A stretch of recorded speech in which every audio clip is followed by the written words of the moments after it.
અમદાવાદના ઉમંગ સિંહ પતંગ ફાઉન્ડેશનના ફાઉન્ડર અને ડિરેક્ટર શ્રી અસ્મિતા ઠક્કર અને પતંગ હોટલના માલિક ઉમંગ ઠક્કર દ્વારા આ પહેલ અંતર્ગત ભારત લોકહિત સેવા સમિતિના બાળકો માટે 14મી સપ્ટેમ્બરના રોજ અમદાવાદના એલિઝબ્રિજ ખાતે આવેલી પતંગ હોટલમાં એક સ્પેશિયલ કાર્યક્રમનું આયોજન કરવામાં આવ્યું છે.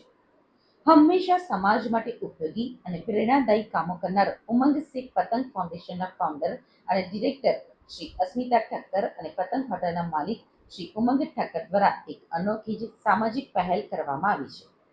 અત્રે ઉલ્લેખનીય છે કે પતંગ હોટલ દ્વારા એક પ્રોજેક્ટ શરૂ કરવામાં આવ્યો છે.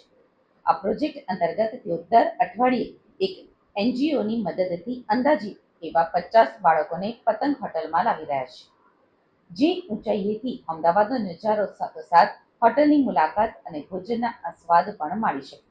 આમ અમદાવાદની આન બાન અને શાન ગણાતી એવી હોટલ પતંગમાં આ અઠવાડિયે ભારત લોકહિત સેવા સમિતિના બાળકો માટે સ્પેશિયલ કાર્યક્રમનું આયોજન કરીને તેમના જીવનમાં ઉત્સાહનો ઉમંગ ભરી રહ્યા છે. જે અમારો એનજીઓ ચાલે છે એ એનજીઓની અંદર અમદાવાદ શહેરના 168 એનજીઓ જોડે અમે જોડાયેલા છીએ. એ એનજીઓના બાળકો અહીંયા આવે છે અને એ બાળકોને અમે અમદાવાદનો 600 વર્ષનો ઇતિહાસ બતાવીએ છીએ અને અહીંયા આગળ જ્યુસ પીવડાવીએ છીએ કોન્ફરન્સ રૂમમાં. અને પતંગનું ફાઉન્ડેશન 1983માં થયેલું હતું. એનું ફાઉન્ડેશન કેવી રીતે થયું હતું અને પતંગ એ શું છે એ સમજાવીએ છીએ. બાજુમાં આવેલું મ્યુઝિયમ, જે મ્યુઝિયમમાં જૂનું અમદાવાદ શું હતું, આજનું અમદાવાદ શું છે અને આવતીકાલનું અમદાવાદ શું થવાનું છે એ મ્યુઝિયમ બતાવીએ છીએ.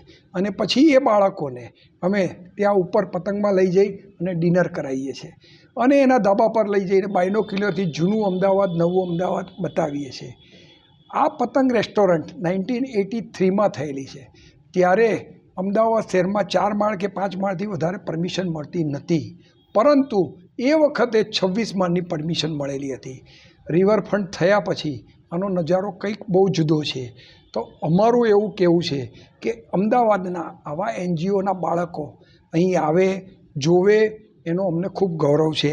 આજે ચિન્મય ફાઉન્ડેશનના દિવ્યાંગ બાળકો જેઓ આજે અહીં આવવાના છે, એ બાળકોને શું પતંગ હોટલ છે અને અમદાવાદ શહેર શું છે એની માહિતી અમે આપવાના છે.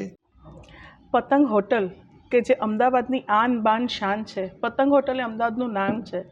અમદાવાદની કોઈ પણ તમે સ્કાયલાઇન જુઓ તો એમાં પતંગ હોટલ વગર એ સ્કાયલાઇન પૂરી થતી નથી.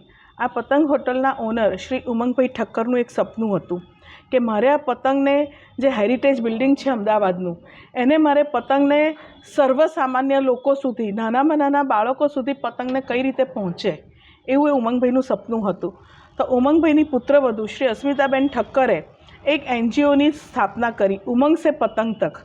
ઉમંગભાઈની પતંગ સુધીની સફરનું આખા એનજીઓમાં અમે વર્ણવી છે. અમદાવાદના 168 એનજીઓમાં અમે ટાઈઅપ કર્યું છે. આ એનજીઓમાં નાના બાળકો છે, કેન્સર પીડિત પેશન્ટો છે, વયોવૃદ્ધ લોકો છે, વૃદ્ધાશ્રમના લોકો છે, બ્લાઇન્ડ મેન છે, અપંગ લોકો છે. આવી અમદાવાદની 168 સંસ્થાઓને અમે દર શનિ રવિ અહીંયા બોલાવીએ છીએ અને પતંગનો જે ફ્રી ટાઈમ હોય છે 4 થી 6, એમાં અમે બાળકોનું ગમ્મત સાથે જ્ઞાન આપીએ છીએ, બાળકોને જીવનમાં જરૂરી એવી વસ્તુઓ પ્રોવાઈડ કરીએ છીએ અને પછી ઉપર પતંગનો આહલાદક નજારો માણતા માણતા એ લોકોને ભોજનની લિજ્જત મનાવીએ છીએ. અને ઉમંગભાઈ કે જે અમદાવાદના ટોપ 10 બિઝનેસમાંના એક છે અને એમના હૃદયમાં જે આ સેવાકીય ભાવના છે એ ભાવનાને અમે લોકો સુધી પહોંચાડીએ છીએ. એટલે અમદાવાદના દરેક એનજીઓના બાળકો કે જે પતંગમાં આવવું એ મોટા મોટા લોકોનું સપનું છે, એ લોકોને પણ અહીંયા બુકિંગ નથી મળતા. ત્યારે ઉમંગભાઈ અને અસ્મિતાબેને જે પહેલ કરી છે કે નાના નાના ભૂલકાઓને પતંગ સુધી લાવે છે, એ ખરેખર સરાહનીય છે.